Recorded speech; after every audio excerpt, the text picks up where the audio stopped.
Well, good morning, folks, and welcome back to the farm. As you can see, beautiful, beautiful sunrise just starting to creep on the edge of the horizon there. But I was up way before that. Charlotte woke up during the middle of the night, kind of squeaked a little bit, looked at the alarm clock. I think it was around 4:30. The wife got up, tucked her back in. She come back and she said, "It smells like poop in the house." And I was like, "Oh no." And it's a skunk. It's a skunk. And she's like, "What do you mean?" And I'm like, "I mean, it's a skunk." She's like, "Really? Smells like sewer." I was like, "Nah, it's a skunk." And I, kind of cuddle back into my blanket. Anyways, yeah, get up at 5 and go outside, and it doesn't smell at all outside. It's solely in the house. I was like, "Oh man." So do the, I told you so kind of walk of shame down the stairs to go take a look in the basement. And thankfully, the couch wasn't floating away or anything like that. It looks like just a dry pee trap. So just dump a couple gallons of water down there. Hopefully that's problem solved. But it got me thinking back to when we originally moved out here. I mean, we developed this was open farmland when we first moved out here. There was no infrastructure at all, just a fence, basically. That was it. And so talk about surprise, everything. Everything we did, everything we invested in, every single project was like a surprise cost. Like, oh my God, I didn't realize this was going to cost this much, or I didn't realize we had to have this until suddenly we had to have this.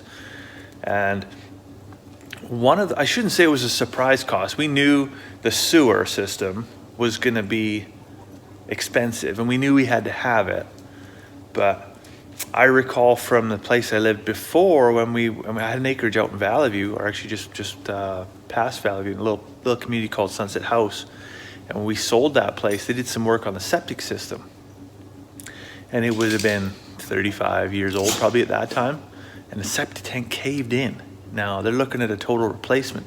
And it got me thinking, like when you're getting out here, I see lots of people looking, well, what does it cost to do a septic system? What does it cost to do a water well? What does it cost to put power in?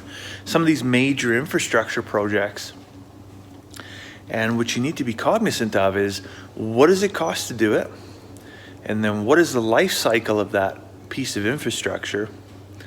Therefore, are you actually amortizing that and feeding money into a bank account so that whether it's 10 years or 15 years or 20 years or whatever the expected life cycle of that piece of infrastructure is, so that when it does fail, that you can literally just reach in your pocket and pull out enough money to just pay for its replacement.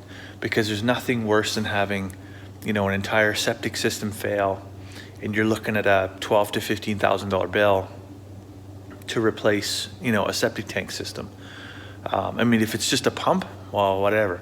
If your sewer backs up in your basement, hopefully you've got insurance for that kind of thing. But pretty rarely, I think most people, on a running day to day, don't just keep 15 grand in their pocket, based on a failure, potential.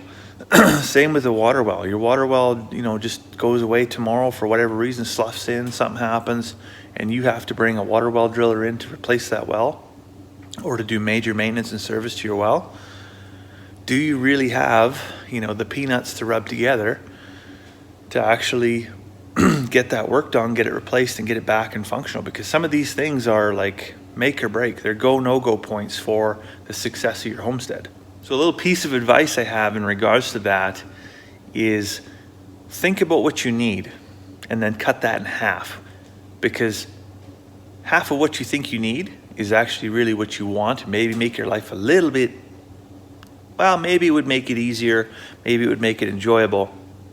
But the reality is, does it make it that much easier that it creates enough value to pay for whatever it is, right? So as an example, do you need a brand new tractor, or would a 55-year-old tractor that starts and runs every single day be sufficient? This is a $3,300 tractor. Trust me, I painstakingly worked on this thing to get it to work properly over a couple of years.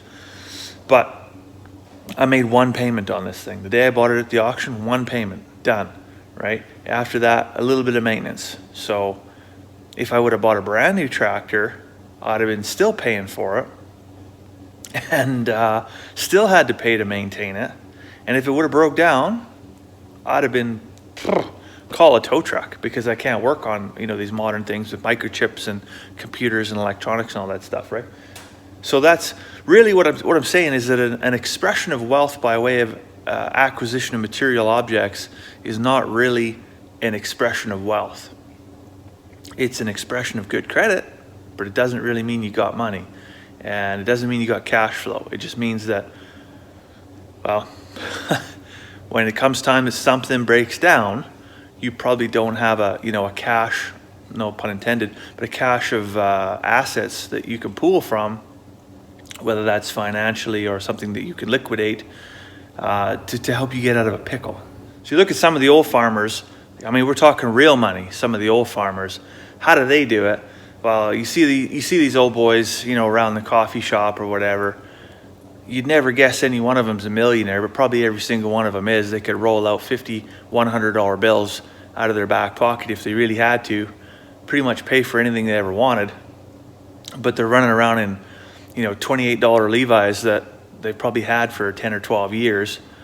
My grandparents, one of their neighbors, actually, Paul Zander was his name. And I remember, you know, he would stop by and say, you know, does anybody have a left-handed rubber boot in a size 9? Because I sprung a leak.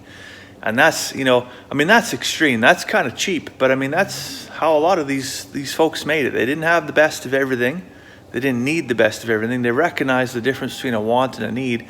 And old Paul, he needed a left-handed rubber boot. He didn't want to buy a brand new boot.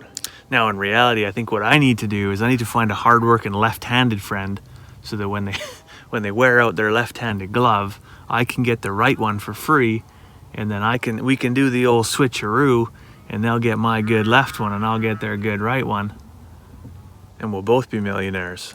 So I guess where a lot of folks get hung up is they inadvertently bankrupt themselves trying to dress for the job they want, so to speak, right? They're trying to look the part, and you know, everybody wants the chickens and everybody wants the goats, but they don't factor in the income versus the expenditure. And oftentimes that's pretty critical, right? So, you know, if you're first getting into homesteading, you know, it's great to get all the goats, but you got to realize that the goats only pay out pretty much once a year, right? So where's your cash flow? So that's where we don't have goats. I got a thing for goats. It's just not going to happen. But we have sheep. I can reconcile myself with sheep. I have a long family history there. But sheep too, just like goats, they're a once a year kind of payout, right? They lamb in the spring, and late in the fall, early winter, it's time to send some to market, and that's your payout for the year. And so throughout the course of the year, you've got to feed mom and baby, and there's all that expenditure. So how do you afford that without going into the toilet with your finances, if you've really got nothing to kind of maintain your bank account at some kind of a respectable level? Well, that's where the chickens come in. So the chickens, they provide a daily payout. They're a cash flow. It's very minimal over the course of the year. You know, each chicken probably puts out $100 worth of eggs, not a ton, but it provides you with that, you know, I guess, regular cash flow to keep things moving, so that your big payouts at the end of the year, you can afford to feed them and medicate them and house them and, you know, heat them and do all the little things that you need to do throughout the year to get you to that larger payout. Anyways, the moral of the story is spend money where it needs to be spent, save money where it needs to be saved, and don't be foolish. But on that note, as you can see, it's time for me to head off to work. So I hope you have a fantastic day, and we'll see you tomorrow.